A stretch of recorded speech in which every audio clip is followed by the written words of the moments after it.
એ હાલો, દીપડાભાઈ બોલે? હા બોલો ને બેન. હા, કેમ દીપડાભાઈ તમે અમારા અમદાવાદમાં ભૂલા પડ્યા ને એમાંય પાછા અમારા બોપલમાં જ? આ તો અહીંથી નીકળતો હતો ને તો મેં કીધું લાય અમદાવાદ કોઈ દી ગયો નથી તી જાતો જાવ ઇસ્કોનના ગાંઠિયા ખાતો જઈશ ને પછી આમ કાંકરિયાથી નીકળી જઈશ. ત્યાં તો તમે બધા ભેગા થઈને મને અમદાવાદના બોપલમાં જ પંજરે પૂરી દીધો.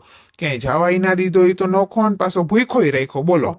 અરે નાના દીપડાભાઈ, એવું નથી, પણ અમને તમારાથી બીક લાગે ને એટલે તમને પાંજરે પૂરી દીધા. ભૂખો રાખ્યો એ વાત તો જવા દ્યો, પણ છે ને મને પાંજરે પૂરીને એટલા મારા ફોટા ને વિડીયા લીધા ને પછી એટલા વાયરલ કર્યા ને મને તો હાવ ફેમસ કરી દીધો. ફોટા વિડીયા તમારે એટલા હાટું લીધા છે કે અમારા છોકરા કોક દી વાયડા થાય, કઈ ખાતા પીતા ના હોય ને તમારે વિડીયા બતાવી દે, જો ખાઈ લ્યો ને તારે દીપડાભાઈ આવશે. હા, એટલા હાટું થઈને લીધા. રહ્યો હવે આ તો બધી મસ્કા મારવાની વાત છે, પણ તમે અમદાવાદ વાસીઓ મને હાવ ભૂખો રાખ્યો ને તો 100% સાચી વાત છે. અરે દીપડાભાઈ, તમારે કઈ ખાવું પીવું હોય તમારે અમને કહેવાય ને અમે તમને સ્વિગી ઝોમેટો કરી દે, પણ અહીંયા લગી આવવાની તસ્તી લેવાય તમારે. ના ના, એક દી તમારા ગામમાં આવીએ છીએ તો તમને કેવી બળતરા ઉપડી જાય છે. તમે તમારા જંગલમાં હાલતા આટા મારી જાવ ને એમાં પાછી ઓલી પિંજરાવાળી ગાડી લઈને આવો અને હું તમારા ગામમાં આવું તો મને જ પિંજરામાં પૂરી દેશો.